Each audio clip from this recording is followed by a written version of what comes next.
Call the meeting to order, please. Good afternoon and welcome to the Cabinet meeting of Melton Borough Council. Members are reminded that we will be using audio-visual system this afternoon, and the meeting will also be streamed live on YouTube. Members are asked to physically raise their hands in the usual way to indicate they wish to speak and to use the microphones when speaking for the benefit of all present. Please switch mobile phones to silent. I think I've done mine, Chief Exec. I will now provide a reminder of the evacuation procedure. In the event of having to evacuate the council chamber, please leave by one of the 6 emergency exits around the sides of the chamber. Please assemble at the far side of the front car park nearest to the park entrance. That's the countryside park, not the car park, is it? Or is it the park entrance? Right. Officers will be on hand to assist persons who require any assistance. There is a public record of the meeting.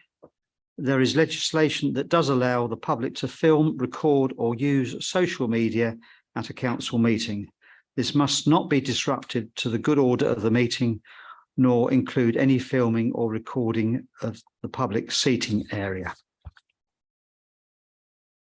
I will now move to agenda item 1, which is apologies for absence. And I believe there are none received. So item 2, we need to confirm the minutes of the previous meeting held on the 21st of June 2023. I have the privilege of moving those minutes, and I think the Deputy Leader will second. Quite happy to second, although I wasn't present at that meeting. Oh, you weren't, so somebody We better. need somebody Yeah. else. I was present and I'm happy to second them. Thank you both for reminding me. Right, declarations of interest. I'm to invite members who wish to declare any items of interest, pecuniary or otherwise. Yes, Chair. I'd like to declare an interest in relation to paper 10, the discretionary relief policy, and I have a pecuniary interest being an employee of one of the charities. Yes, I'll be abstaining. Yeah. Thank you. Yeah, I have a disclosable interest because I'm the council's representative on the Melton Furniture Project, but I understand that it's in order for me to remain in the chamber and to vote on the recommendations. Thank you. Item 10, I have no financial interest, but I need to declare. Yeah. So you're able to speak and vote. Yeah. Yeah. Thank you very much. Thank you.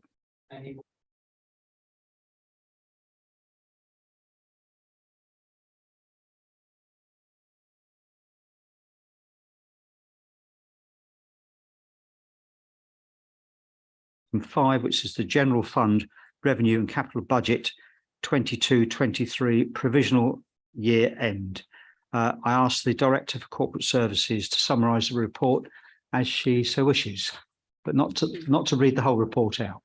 No, thank you, Chair. I will just go through some of the detail just to make sure members have understood some of the numbers in there. So the accounts for 22-23 have been published in draft form on the internet. The audit for 2021 accounts remains in progress, and dates for 21-22 and 22-23 remain unclear, with regulatory bodies looking at solutions to the current audit resourcing issues and associated backlog. As such, the figures in the report remain provisional until audit arrangements are resolved. The report therefore sets out the provisional position for all general fund services, both general and special expenses.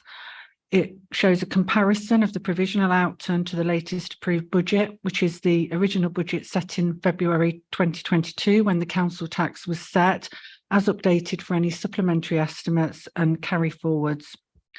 If you look at the table in paragraph 4.1.1, after allowing for movements on the reserves and carry forwards amounts approved under delegation by the previous portfolio holder, there's an underspend for general expenses of £58,000. And this overall underspend has primarily arisen due to non-recurring savings and income, primarily business rates income from renewable energy sites, which was backdated to prior years, along with in-year savings identified by budget holders in response to concerns during the year of the impact of inflationary increases on the council's budget, some of which has been passed on to other funds. Significant variations in the provisional outturn to those budgets within budget holders' control are set out in Appendix A, with the significant ones set out in paragraphs 4.1.11 and 4.1.12, a significant variation being anything in excess of £10,000. From the significant overspends shown, it can be seen that the council was in a challenging position throughout the year, with pressures from a higher than expected pay award, the cost of supporting leisure provision through a lower than expected management fee, one-off costs of enforcing an animal welfare case, as well as a significant shortfall in planning application fees. Council has a flexible budget monitoring process, and budget holders responded well by reducing spend where this was possible to offset these cost pressures. But the main significant savings which balanced off the cost pressures came from the higher than budgeted interest received due to rising interest rates, as well as backdated property related income. For special expenses, Melton Mowbray, there was an overspend of £53,000 for the year, as shown in the table in 4.2.1.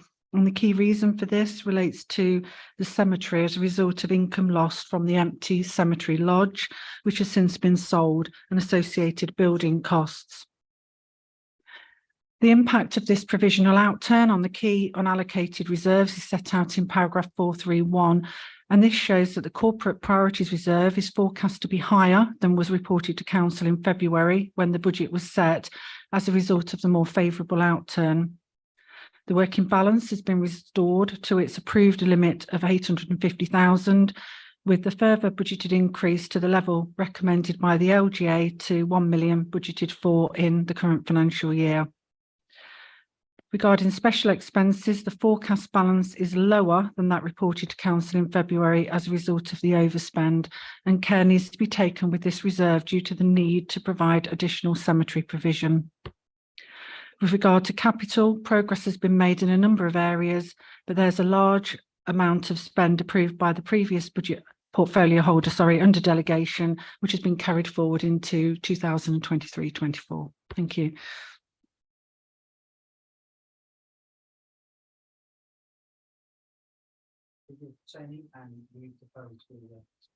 Yes, thank you, Chair. I'm pleased to present the report to Cabinet and to propose it.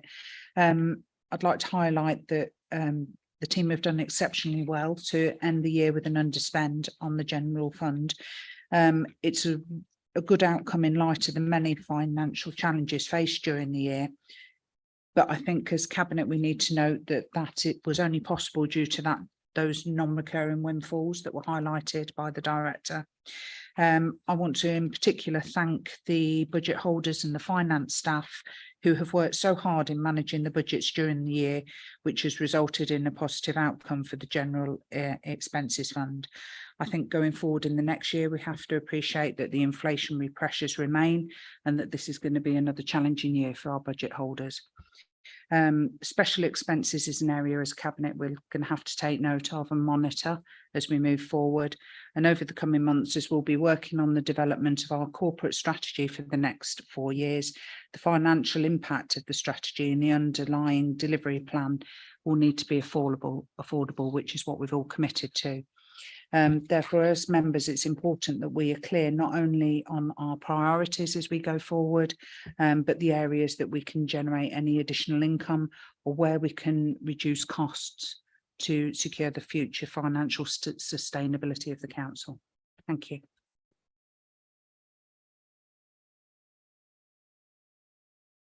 Yes, I formally propose.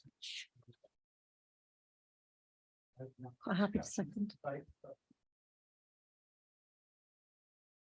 Sorry, just to continue. I'm quite happy to second that. I think going forward, we've got some testing times ahead, and our corporate strategy is important, but we have to cut our cloth according to what we have. So it's going to be a very fine balancing act. But I think we are all committed to get the best we possibly can and get the best value for money. But yes, I'd like to thank all the officers involved in this. Done a sterling job. Thank you. Yeah, I think we're lucky to have the team that we've got at Melton, and you know, for the past few years.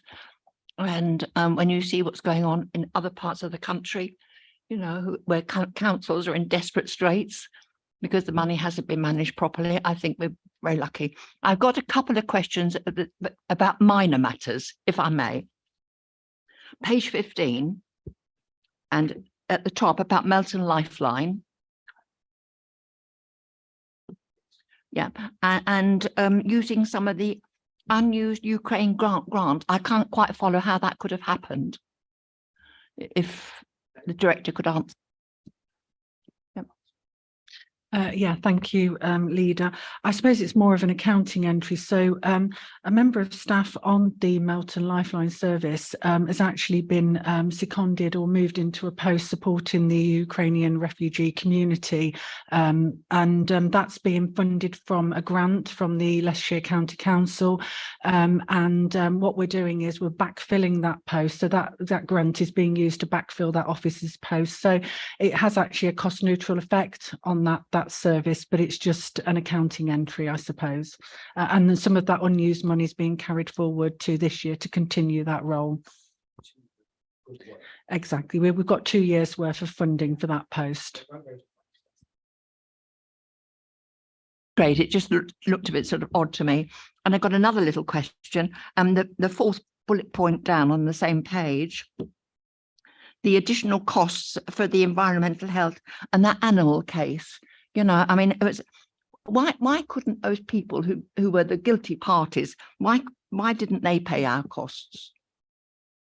Okay, I mean, again, this was a very challenging case affecting a large number of animals, so the costs were quite high. A lot of the kennelling costs, I mean, some of the providers of that service also provided a lot of services free of charge, for which we were very grateful for. Unfortunately, there was nowhere we could go to actually get a grant or to cover those costs. Obviously, as you suggest, recovery from the perpetrators was something that was looked at, but that would be dependent on the assets that they had. I understand legal still working with the environmental health team to look at that, but it would depend on having assets that we can draw down on. Thank you. Thank you. Thank you very much.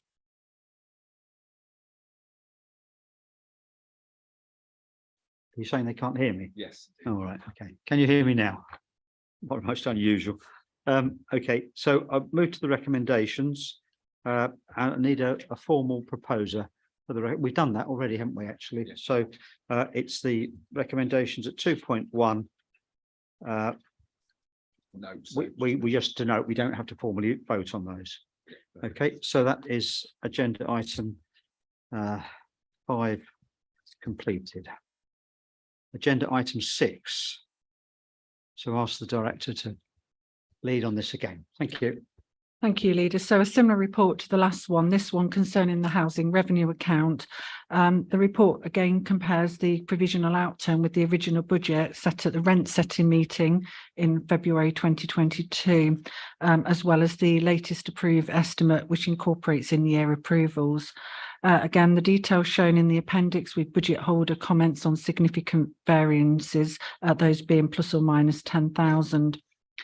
The overall position is an overspend this time against the approved budget of 431,000, which results in an overall deficit of 954,000, with a deficit originally being budgeted. And this is primarily due to increased repairs and maintenance spend and reduced income, offset again by higher interest received. The report contains further details on the reasons for the variations and also the mitigating action that has been or continues to be taken. The position regarding the capital programme is set out in section 5.5, and the spend against budget is much higher this year than previous financial years when you exclude the budget for the purchase of the affordable housing, which has been carried forward into the current financial year. I think the point to make with regard to both capital and revenue is it should be remembered that the budget was based on the end of the housing improvement programme, with the budget for the current financial year 23-24 being based on the newly approved business plan and asset management plan, which was only approved in mid 2022, so was not taken into account when this budget was set, and this will provide a much more accurate financial planning against which actuals can be monitored, assessed going forward. Thank you.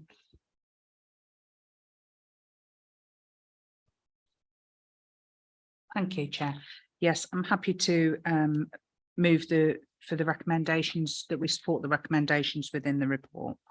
I think for all of us that as a cabinet who, you know, we understand the importance of a balanced budget, it is disappointing to see such a significant overspend. However, I noted obviously in the preparation of the report why we've had an overspend, and in particular the work we've had to do on a number of voids, void properties or empty properties that have required significant work, and that the team have also had to take a number of measures to improve damp and mold conditions in some of our properties. And I think we're all committed to ensuring that our tenants live in safe, secure premises.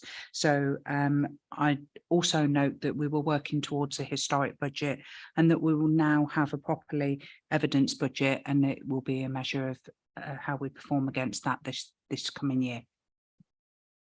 Thank you. And I'm going to second that, as I'm the portfolio holder for housing. And I'm going to add a comment of my own at this juncture in this part of the debate.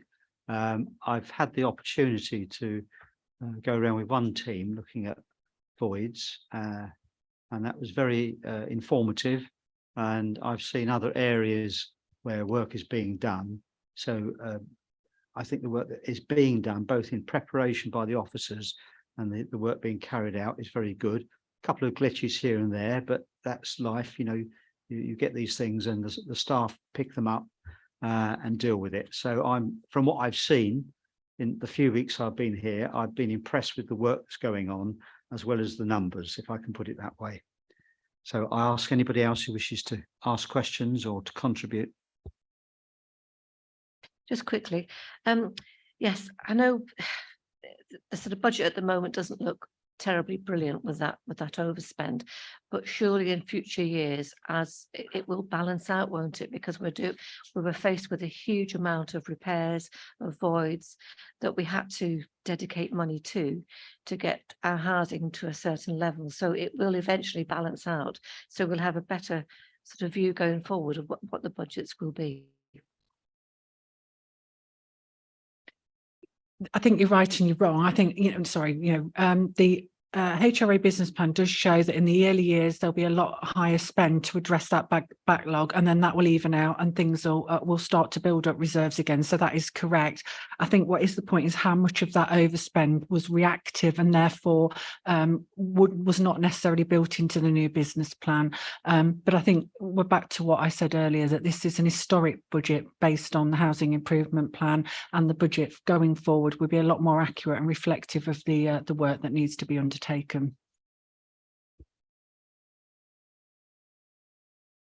Anybody else? I was also just going to add, Chair, that on my own ward, I've seen some of the works that are going on at Grattan Court and some of the new kitchens that are being fitted in some of the units there. And for our tenants, I can see that it makes it a much fresher, more modern and livable space for them. So I totally support the work that's being done. Thank you. So it's been moved and seconded. Oh, sorry, Pat. Yeah, thank you. Just to say the voids, it's a lose-lose, isn't it, when we've got a void? You know, that there's somebody who can't have housing and we can't have the rent. So the quicker we deal with the voids, the better. And we're doing a good job, I think, doing just that. Thank you. Pat. Okay. Well, it's been moved and seconded, and it's a recommendation at 2.1. I have to ask for those in favour. Any against? No. So that's carried. Thank you very much. So we now move on to item 7, Treasury Management Annual Report. So you're glad you came, aren't you? Thank you, Leader.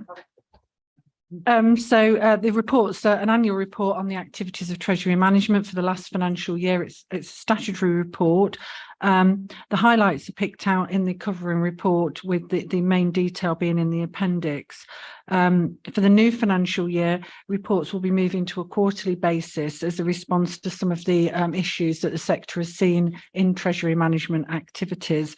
The key areas to note are that we undertook no new borrowing during the year, and that our borrowing remains within our statutory borrowing limit. The investment return for the year was 2.19% against 0.47% in 21-22, which, as I've already mentioned in the outturn reports, has had a significant positive impact on investment return and has helped mitigate some of the financial pressures being faced by both the General Fund and the Housing Revenue Account. The council holds 2 million in a property fund, which has seen good returns over the years, and that's benefited the council's revenue account. However, with the decrease in property values, this fund value has decreased. At the present time, this loss does not impact on the income and expenditure account, but that could change in the future. Excuse me, and a fund has been set up to recognise this risk. However, the level of that fund, which stands at 120,000, does need to be reviewed in light of this latest valuation to ensure the risk is adequately mitigated. This report also needs to go to council for approval under the Prudential Code requirements, with the Cabinet performing the scrutiny role before that goes to council. Thank you.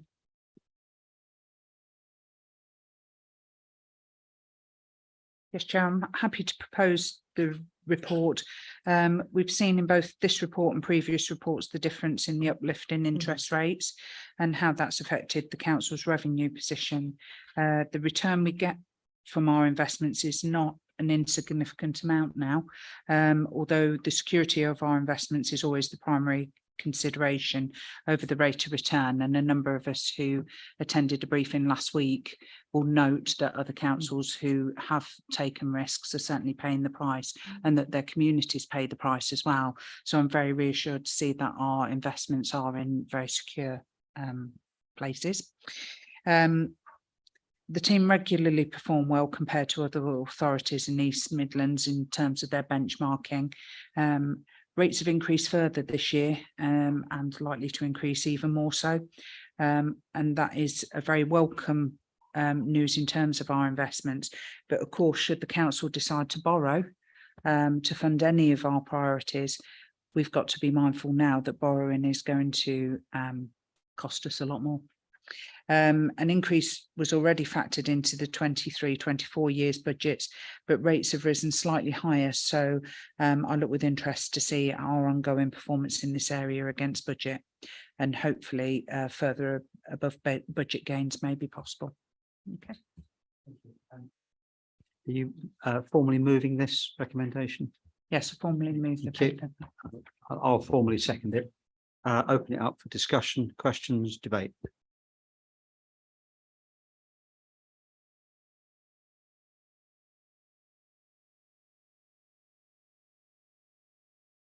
If you insist. Just to say, yes, again, I think we're doing a great job. Not we, I mean, I shouldn't say we, I meant them doing a good job looking after our finances and the residents and taxpayers' finances. Thank you.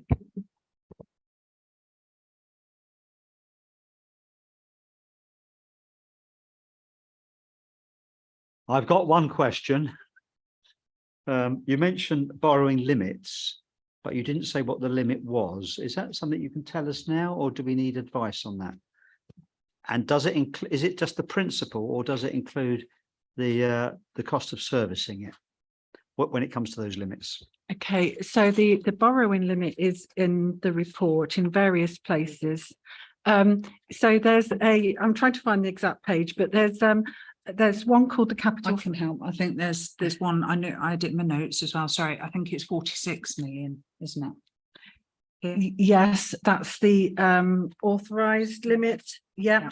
So we have two limits. We have an operational limit and we have an authorised limit.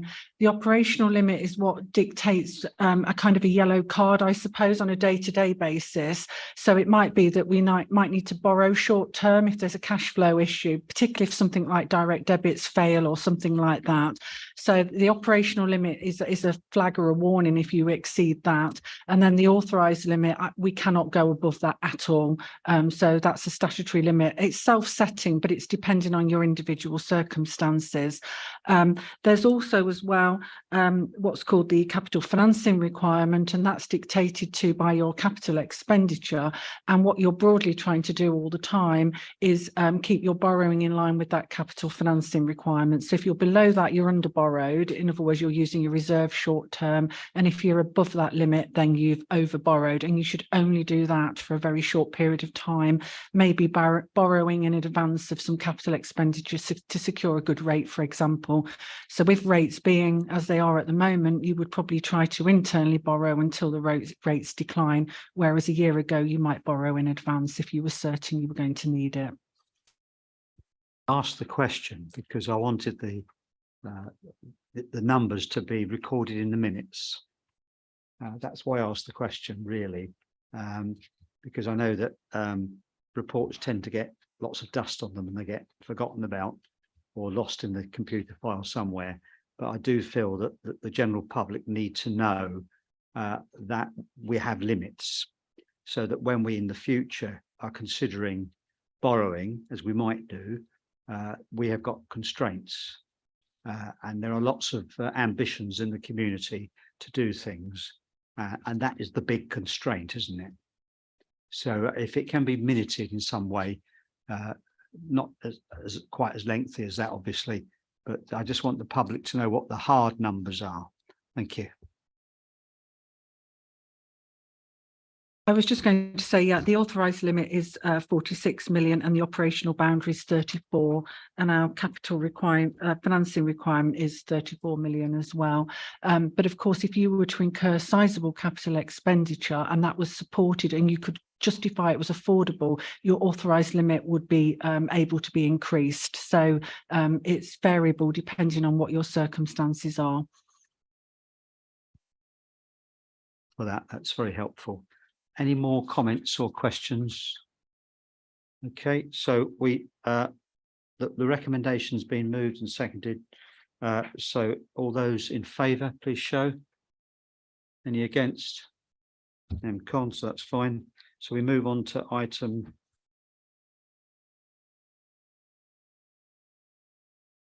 Did I make a mistake there? No, that's not item 8 now, yeah. Item 8.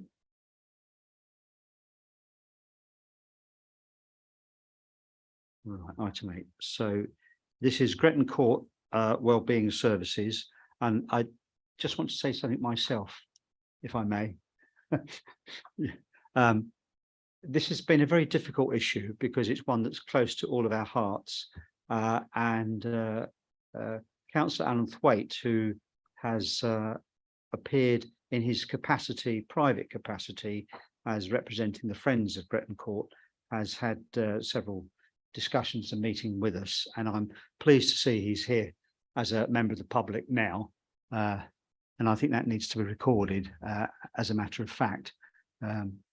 And in all cases, he's always declared an interest. So I've known that he's been representing Gretton Court. So I'll ask Michelle to continue. Thank you. Thank you very much. So Gretton Court is Melton's only extra care facility.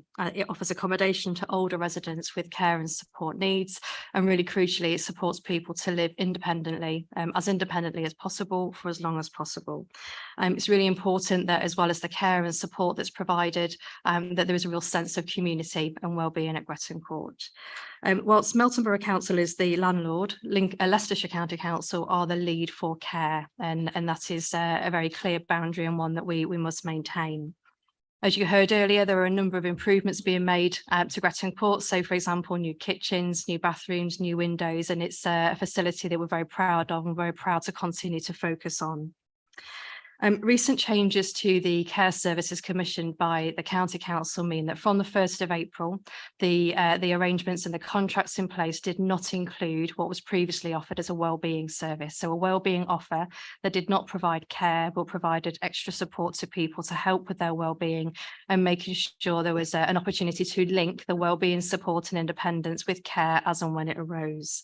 The withdrawal of that service is clearly a difficult situation for the residents of Gretton Court and also for us as a landlord. So what this report does is it presents a proposal and a revised offer in terms of bringing back a wellbeing offer, although it would be a chargeable wellbeing offer to support tenants moving forward. So as I say, from the 1st of April, that offer has not been in place, and we know that's been difficult, and there have been some interim arrangements, but unfortunately they're not sustainable. Further to the withdrawal of that offer, a revised offer has been proposed, which includes the appointment of a full-time independent living officer, and they would be present full-time at Gretton Court. And their role will be to oversee the activities and the support for residents within Gretton Court, including daily welfare checks, making sure that people could adhere to tenancy conditions, understood those tenancy conditions, but also could make sure that we understand what each resident needs and connect them with wider support. And that is over and above and in addition to the care that they receive, which is funded separately. The roles and responsibilities of the officer that are proposed are set out at section 4.6.2 at your report. As subject to your approval this evening, we would commence a process of recruitment and implementation.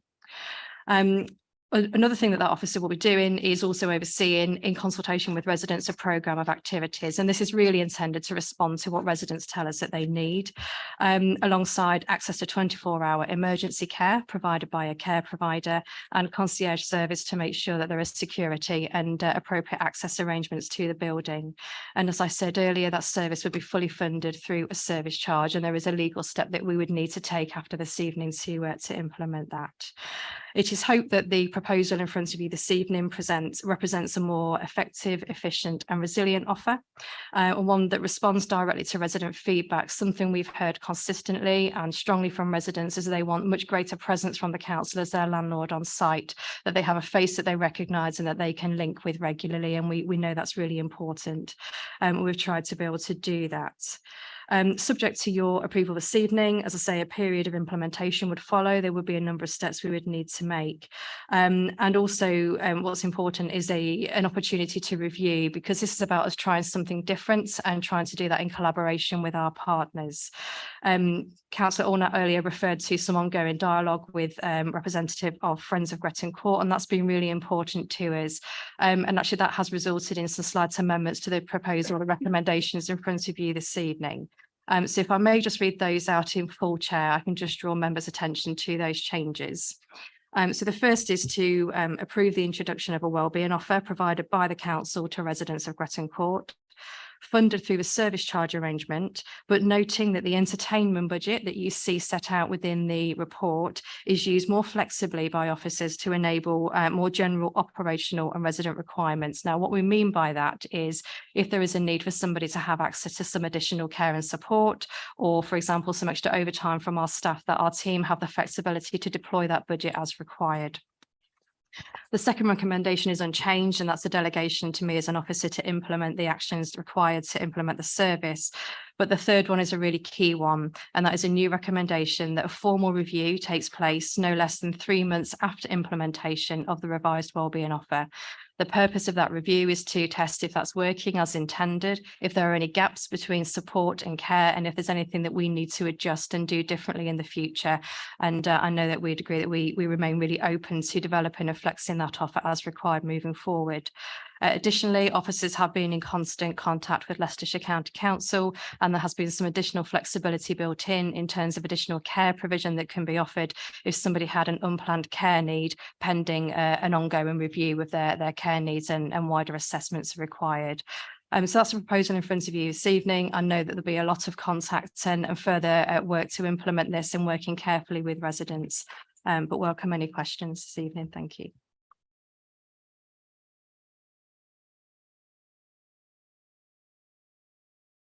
Now falls to me to thank you, Michelle.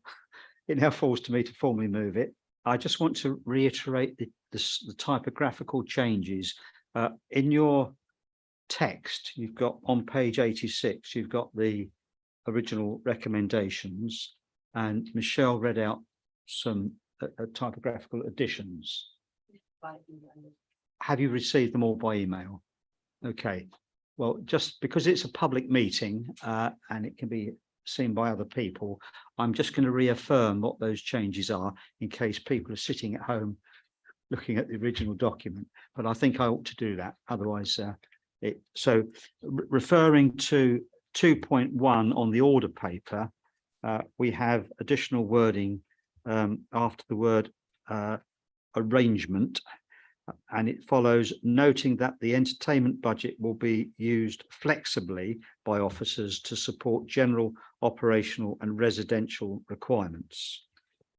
2.2 on the order paper is unchanged, and additionally there's a third reference as follows, that a formal review takes place no less than 3 months after implementation of the revised wellbeing offer. Additionally, I'd like to say I'd like to offer my thanks, give my thanks, I should say, to the staff for the never-ending efforts that down there, both in person as well as back here in the office, so to speak. I noticed that the County Council are engaged with us again, and that there is some hope for a bit of leeway in this area, but we wait and see. We wait and see on that. And on the political front, elected members and I hope officers will have an opportunity to meet with County Council in due course.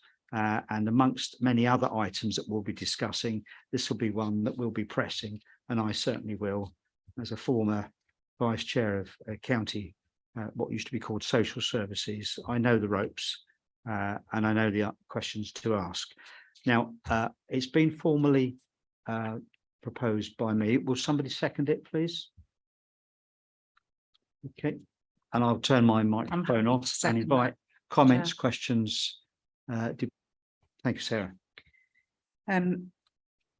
This has been a very emotive paper. I want to thank the Friends of Gretton Court who invited me down to speak to the residents. And what is very clear is that there's a very long-standing relationship down at that centre and of what's been provided within that housing, and the memory of the services that were provided from the centre, and through austerity it's quite clear that that has been affected. I personally wish we were not in the position where we had to consider the difference between wellbeing and care, and that we could still offer the package that many of those families remember being delivered historically. That being said, I think it's important we respect the desire of the residents and support this post as being implemented as soon as possible, as there's clearly a gap in that level of service around wellbeing. I want to pay particular tribute to the officers involved in negotiating the additional care that will be provided to the residents. And I think that was no mean feat to do that from LCC and to get that security, which certainly gave me some reassurance that we wouldn't have residents left immobile or perhaps not getting their dinners or being supported. So thank you for the hard work that went into that. And I think it's really important that we highlight the difference between wellbeing and care here. As a landlord, you know, we've gone over and above in providing a wellbeing service, but care clearly is the responsibility of LCC. And therefore, that discussion has been quite a hard one to negotiate over this period. I think what also is important is that we provide some sort of affordable service for residents, because having spoken to the residents at Gretton Court, there's a real variety of means down there, and therefore we need to ensure that Gretton Court is accessible and available to a whole demographic of our community. And lastly, I would like to support the review of the post. I think respecting the Friends of of Gretton Court have some concerns, I'd like to support the review, and as it sits within my ward, I'd be very keen to be part of that review, having now formed some friendships with some of the residents. Thank you, Chair. There, anybody else wish to add anything? Yes, Pat. It is. Yeah, and in the past, Gretton Court was so much part of this council. Members were often there, you know, sort of, and it was a lovely, homely building. Often members used a space there to hold meetings.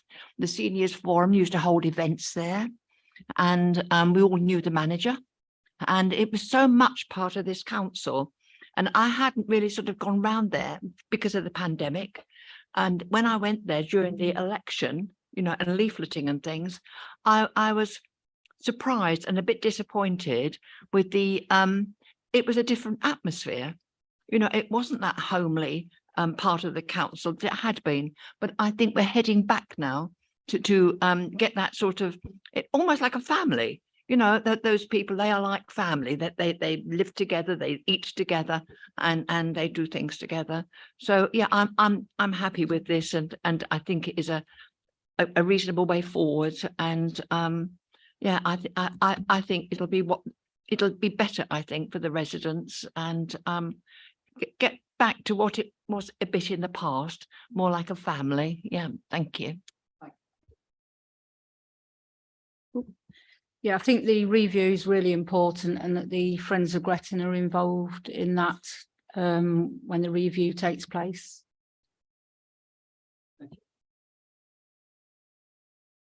Yes, I'm quite happy to see the amendments to the recommendations. I think everybody has worked so hard to get to where we are, and I think everyone should have the recognition for that, including the Friends of Gretton Court. I mean, we do need to speak to people who are on the receiving end of what we're trying to do, and I think this is a very good example of how we are working forward and working well with the community.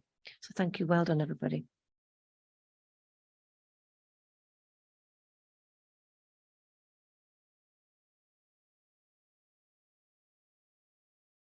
I'll get it right one day. 4 years' time, I'll get it right. It's been proposed and seconded. Can I ask for those in favour? Any against? No, that's unanimous. Thank you very much. And thank you, Councillor Thwaite, for being present and restraining yourself. Okay, so far, yes. All right, we move on to item 9, corporate performance.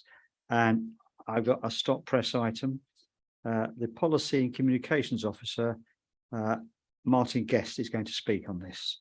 Thank you. He's a guest speaker, I suppose, is he? Thank you, Leader. Thank you. The report in front of you summarises performance against the aspirations of the Council set out in the Corporate Strategy 2020-2024, and these are as at the end of Q4 2022-23. These are set out against measures and projects, and a full list of these, all of these are set out in Appendix 1. The overall position as at the 31st of March is outlined in section 5.3.1 in the report. And we assess performance in this report against what we call a RAG assessment, which is a red, amber, green assessment. And as at the sort of end of March 2023, 63% of all measures were on track and classed as green. 28% of the measures are within tolerance and classed as amber, and 9% were not hitting target and classed as red. We also set out performance against each of the 6 council priority themes outlined in sections 5.5 to 5.10. Those being excellent services positively impacting our communities, providing high quality council homes and landlord services, delivering sustainable and inclusive growth in Melton, protect our climate and enhance our rural natural environment, ensuring the right conditions to support delivery, and connected with and led by our community. Under each of these sections, we then highlight areas of high performance and also areas which we need to improve, and they're set out with some context for you to read. The last part of the report looks at complaints, And during the Q4, the council updated its policy to a new customer feedback and complaints policy, which reflected the latest best practice in compliance with the National Ombudsman Code of Practice. Summary of the complaints for the year is received is included in section 5.11, and that is that during 2022-23, the council received 170 formal complaints. These complaints were mainly in the front-facing services in both housing and communities and in growth and regeneration directorates. Of the 170 complaints received, just over 10% were upheld or partially upheld, 19. But we also received over 40 compliments on our services and or about our employees in 2022-23.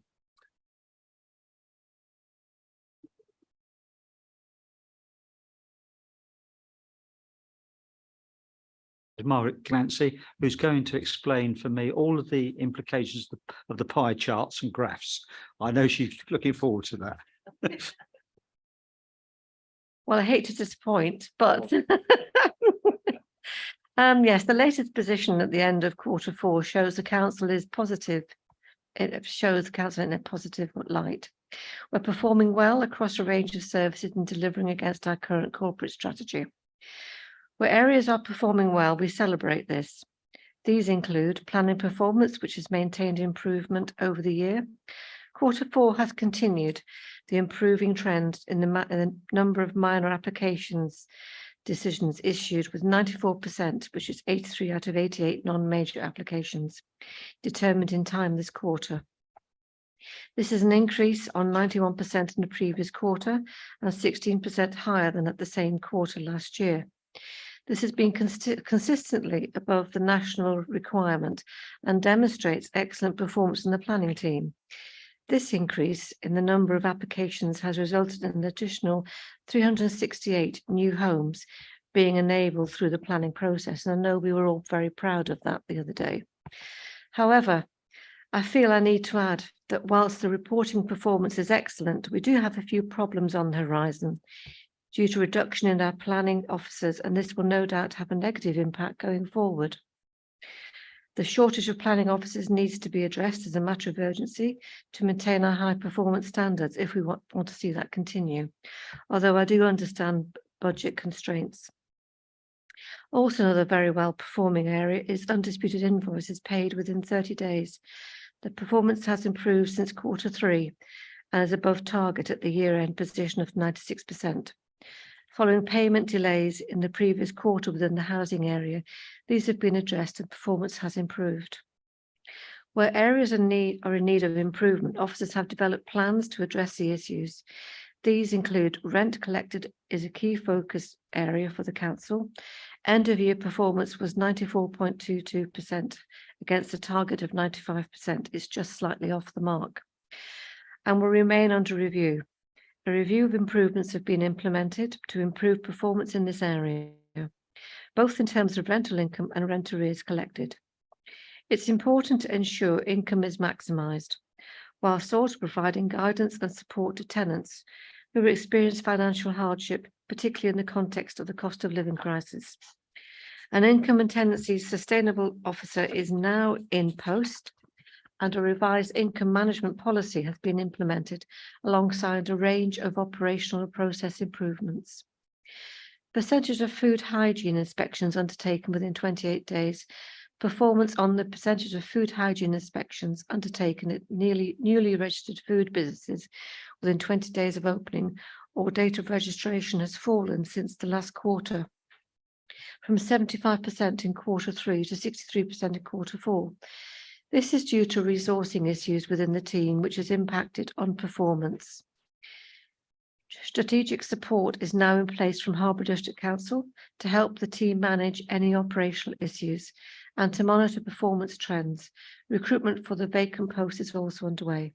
And personally, I'm sure everybody would like to join me in thanking the employees for the great work they've done during 22-23.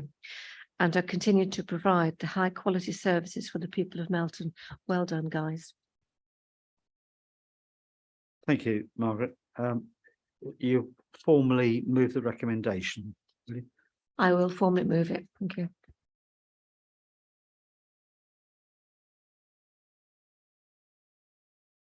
I second it.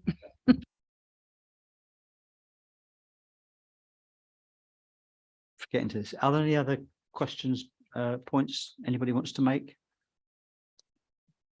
Could I just ask one in relation to one of the areas we've highlighted that needs improvement is the providing high quality council homes and landlord services, which within the table indicates we need to improve in.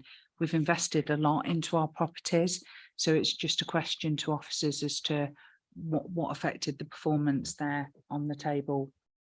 You just show me which figure. Yeah, it's under 5.6.2. Priority 2, providing high quality council homes and landlord services. I mean, we've all seen the improvements that are being made. I just wondered what had influenced that trend. If I can come in, so I would need to go to the dashboard of the appendix to go into the individual measures. But in terms of a key area, and as the portfolio holder said, was around the rent collection. That's been a real challenge for us. I know we've had some other challenges around void performance, which is something we've got within our risk register. But the detail is contained within the appendix, which I'm just having a look at the moment.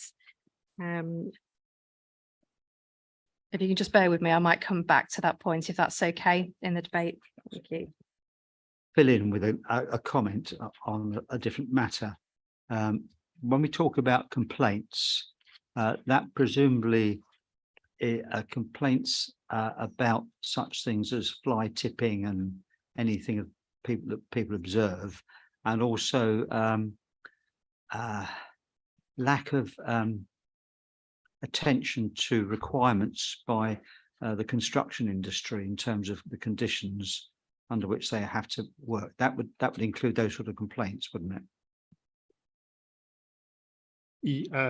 Complaints, formal complaints can be, I'm not saying anything. We set out in the complaints policy what people can complain about, and it's generally where we have service failures or there are particular issues. So it's anything where people feel there's a formal complaint about a service in question. So it could include some of those areas, or there are plenty of other areas it could include. For that, during the induction process, there was quite a lot of discussion amongst members about what constituted a complaint and whether the formality of, as it were, filling out the form, it got through into the system. And in the past few weeks, it's purely anecdotal, but I know that Councillor Cox has got one in mind at the current time, where complaints have been made and they haven't always got through the system. And I think that in terms of improvement, I think we need to look at that corporately and also in terms of enforcement, because it's becoming a bit of a bête noire at the moment. But I don't think it's one we should ignore. I think we've got to press on that quite hard, because it's the thing that the general public will always come back to us about. I've complained about X, Y, Z, and nothing seems to be happening, quote unquote. It's not always fair, because there's always a lot going on. I understand that it's like the tip of the iceberg, but perhaps we're not communicating quickly enough. It's an observation, and I'm happy to be corrected by events and by officers telling me that I've got the wrong end of the stick. But it is an observation at this stage. And if Councillor Cox wishes to add to that, she's very welcome.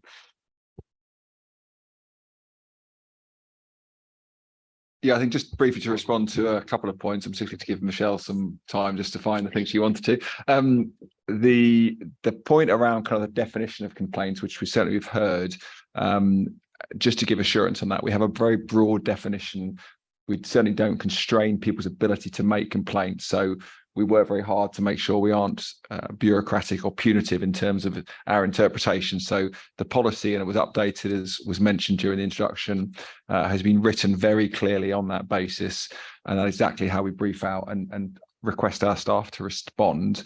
On the point around complaints falling through the cracks, should we say, or perhaps not finding their right home, that's a system and process issue, that one we always have to pay attention to, and we can't say that won't happen from time to time.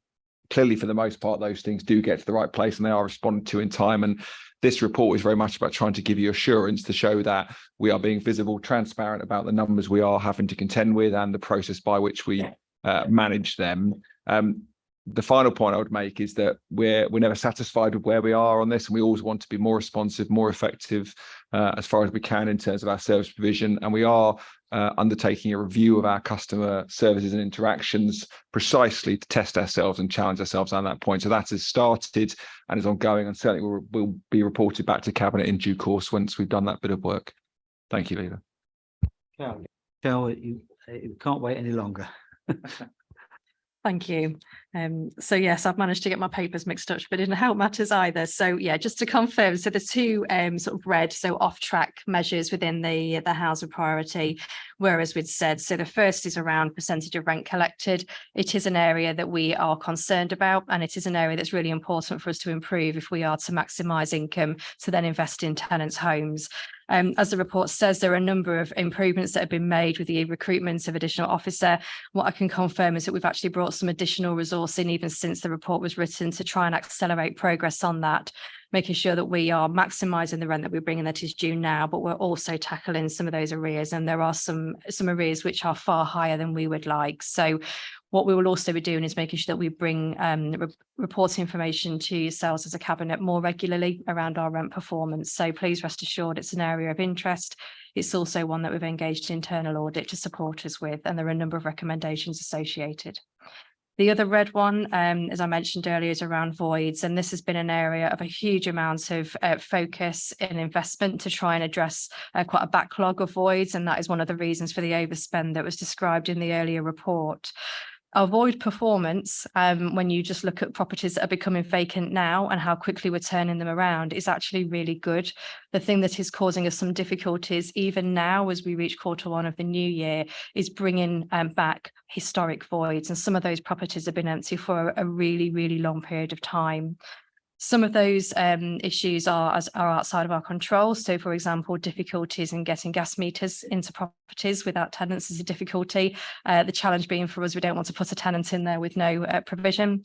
And we also had a higher than average and higher than we would like rate of voids at Gretton Court. And that's one of the reasons we've been really focusing on those improvements, because not having a bathroom within your flat is not acceptable and does not meet decent home standards. So there are lots of things there. And because we use internal audits to really help us to sharpen our focus on these areas, we've just had an audit around our void performance returned to us. And that includes a number of recommendations that will further support our improvements there. Just want to pick up on a couple of other things as well. One is around decent homes, the housing asset management plan, the business plan that was referred to earlier, that is intended to enable us to reach 100% decent home standard across all of our stock within that 5-year period. We keep it under constant review. That is not shown as a red risk in terms of the performance, but it is something that is not quite on track at the moment.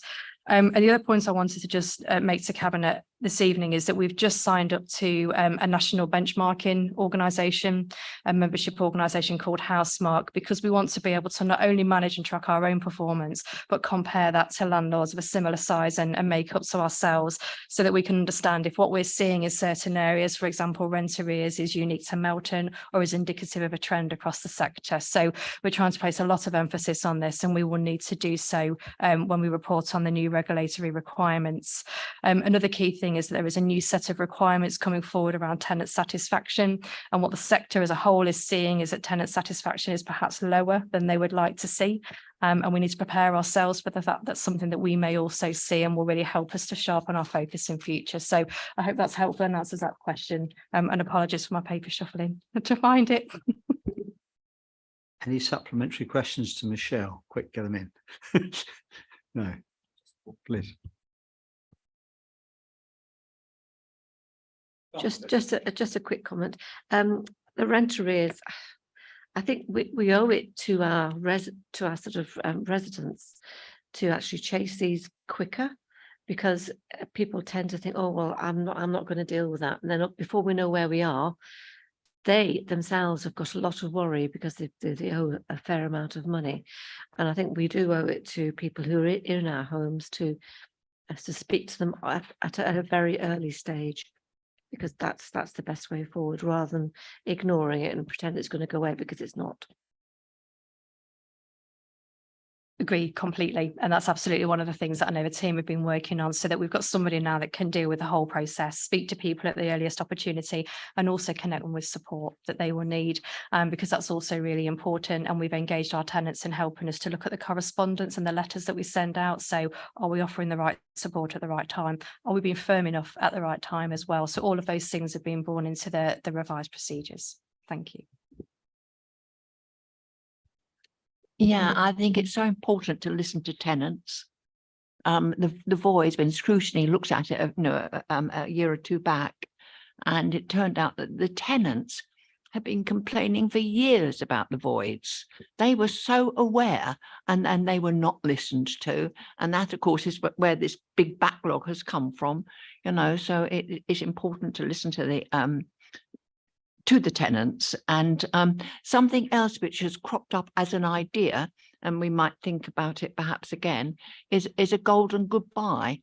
And that's for tenants who are thinking about leaving, and to encourage them to leave their house, their dwelling, in a good state, so it can be very quickly reoccupied by new tenants, and whether or not it is worth thinking about giving those people a golden goodbye, just a small amount of money to encourage them to leave their house in their dwelling in a good state. Thank you. Thank you, Pat. I've not heard of that one, but that's an interesting one.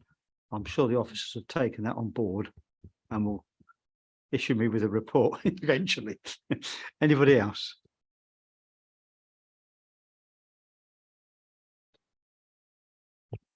Just say yes, we have been thinking about the sort of the golden goodbye for those tenants who help us allocate properties, and also that we do circulate the voids report to our cabinet members every month, so you can see that progress.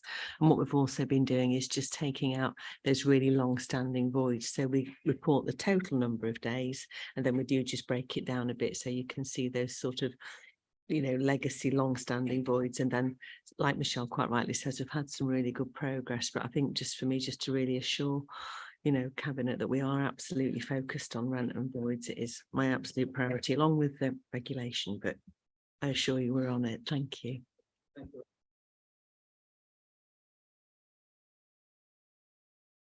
Recommendation to note, we don't have to vote on it. Okay, so we're happy to move on. Yeah, okay, so we're on to item 10. Now, so far we've mentioned Gretton Court in, I think, 5 agenda items. So Gretton Court's getting good value for money. I shout loudly. Now, just a couple of points here on procedure. We have within this item a document which comes under the rules for exempt procedures. So if we decide to talk about it or refer to it in any way, we have to clear the room of the general public, and we have to presumably turn off the turn off YouTube. So if you're intending to talk about the yellow document, please indicate, and then we have to go into a private session effectively to talk about that. We've had some declarations of interest, 2 non-pecuniary, so they can take part in the debate, and 1 pecuniary.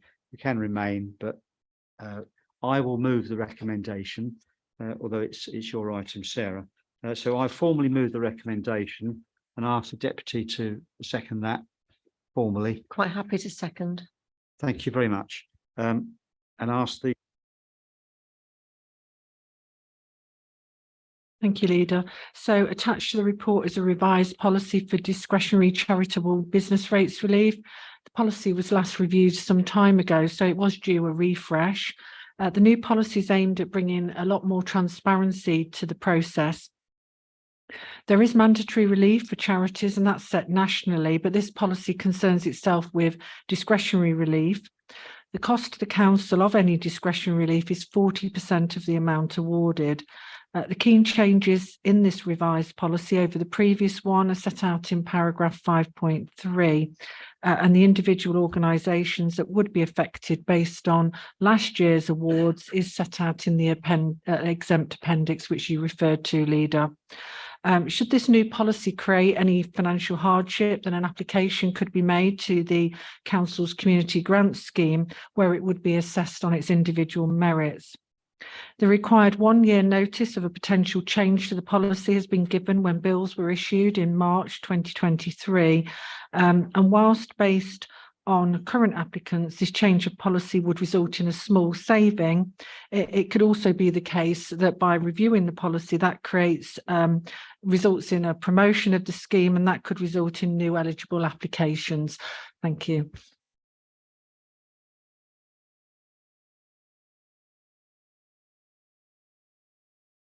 Questions to the officer or points to make? Yes, Pat. Thank you. Yeah, I won't disagree with anything here, but I'm a little bit sort of disappointed and a bit ambivalent about the charity shops. Now, I know British Heart Foundation some years ago when they came to the council to get that extra relief, and I voted against it. You know, I didn't think they should have it because they weren't sort of local and things like that. But thinking about it since, we all benefit from those charities, you know, that the Heart and so they're national charities, but we all benefit. So I don't know that there's been any research to indicate that having charity shops. I don't know if people go to charity. I don't think I've ever bought anything in a charity shop, but I support them and I think they do a good job. I don't know whether they're detracting from a shopping area. I don't know whether people think, well, shall I go to there or shall I go to a charity shop? I don't know. What I do know is in Melton, they don't take up shops which other people are queuing up to rent. Other businesses are queuing up to rent.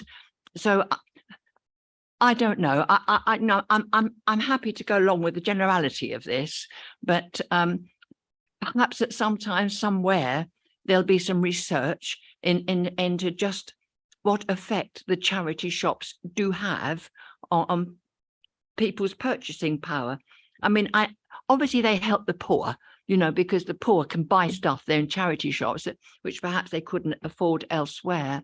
And I know that. And I think sometimes the young people as well, they're more inclined to be thinking about the environment, and even if they got plenty of money, they might choose to go and shop in a charity shop. I don't know. I mean, I hope at some time we'll find some research into this and just to what effect charity shops do have. But I think sometimes if we're not very careful, it looks as if we're not caring about them. You know, if we're sort of dismissing them out of hand, though, of course, they get the 80%, you know, which is good. And I'm sure they're all grateful for it. But as well, you know, I think we should all be grateful for the work and because mostly they run mostly by volunteers, you know, but in a way we all benefit from them, you know, from the money they get in and the way they spend it, it benefits us all, you know. So all I'm saying is we mustn't forget, you know, that charity shops, they're not there just to sort of for their own egos, and they're not walking off with the profits, you know, that those profits help us all. That's all I'm going to say, but it doesn't change the way I'll vote. It doesn't. Thank you, Pat. That's very helpful. Anybody else? Well, I will just say one thing. Well, no, one. I never say one thing, so I'll just say a few things. I go to charity shops a lot, actually, because it's the only place you can get good DVDs, isn't it? Really, of the sort of music, the genre of music that I like, and second-hand books. God, dear, oh dear, you get some real pearlers in there if you trawl around. I think they're a great asset to the economy, actually, and they are part of the recycling framework for shopping. And when you think how much shopping has changed over the last few years, Pat, you and I can remember this, I feel certain, even though you're much younger than me, the whole shopping pattern has changed. And actually, whereas charity shops used to be thought of as a threat, without them, we would be losing quite a bit of the liveliness of high streets. And you see some quite wealthy people go in charity shops, actually, not just the poor. You see people ferreting around in the china looking for the, you know, the bit of willow pattern they're missing or whatever it is. And you also see, dare I say it, a few antique dealers. And we found that in one of the local charities I help with, that if you didn't watch it, the antique dealers would come in and scoop it all up and take it away and sell it at a higher price. So it's, your comments are well said, actually. But having said that, I think we've got to balance the books. And if we don't do this, it'll be another little trickle out of the door. And we can't really afford that at the current time. Sharon, yes, please. Just to answer Pat's question, it's 10% of the carbon footprint, I've looked into this, is by using the charity shops, because it's classed as recycling. When I was looking into the vintage stuff, and the biggest trend at the minute is for the teenagers are actually using the charity shops more than buying new, because of that carbon footprint, because it's reusing. So it is a national trend at the minute where the teenagers are shopping more in the charity shops. However, I do agree with the paperwork in front of us, but that was just to clarify for Pat's interest. I'm not surprised that teenagers go in there. If people like me go in, it's natural that they would go in, and part of the retro movement. Anybody else?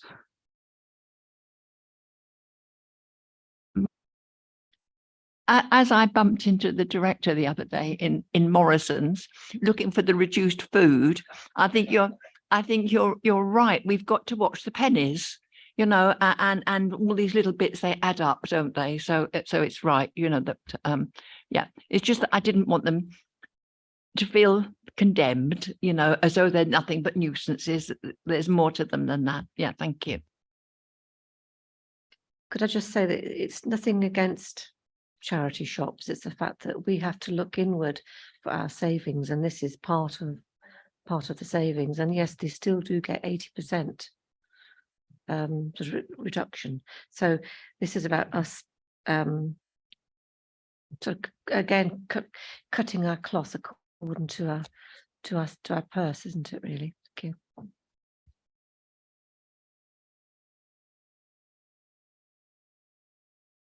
you. Moved and seconded, so it's to approve the recommendations at 2.1 and 2.2. Those in favour, please show. So those voting, that's unanimous. Thank you very much. And just before I say thank you very much to the staff, can I say to the cabinet members, I want a quick word afterwards about another matter before you leave the building. All right. So thank you all very much for your contributions. And at least the people who are sharing cars to get home will get home on time tonight. And thank you, Councillor Thwaite. Isn't it nice to have an audience? I'm not a Catholic, I wouldn't know. Oh, sorry, that sort of audience. Beg your pardon.